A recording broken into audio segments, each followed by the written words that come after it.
Јас предпоставувам дека сите ме знаете и нема потреба да се представам. Затоа дојдов и јас да си кажам неколку зборови. За оние што ке речат сега што мајка бара овој да ни каже кој до вчера го пердашеше Бронко и уздуши попреку, сега одеднаш денек цвртел лист па го пердаше боксерот на истиот начин. Ке ви кажам една работа. Критиките упатени до власта секогаш се однесуваат многу повеќе на опозицијата.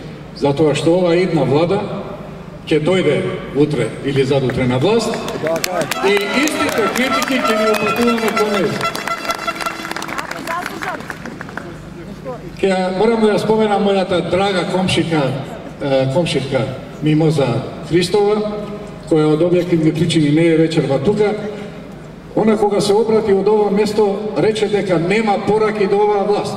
Нашите пораки до оваа власт ги пишуваме во нашите колумни, меѓутоа имам порака до идната власт.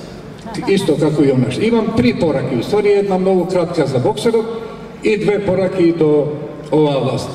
За да не ве мрзна многу, првата порака гласи директно, сега не ги гледам тука, меѓутоа ќе ме слушна. Ана, Радмила, Горане, Гордане, Зоране, веслата цврсто во рака и со силен замав од овој пат враќање не смее да има. Извините.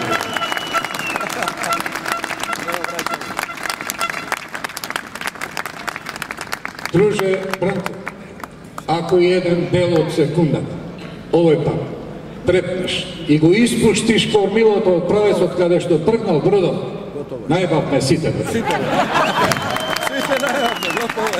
Значи, никако враќање назад. И на крај... Ај за боксерот!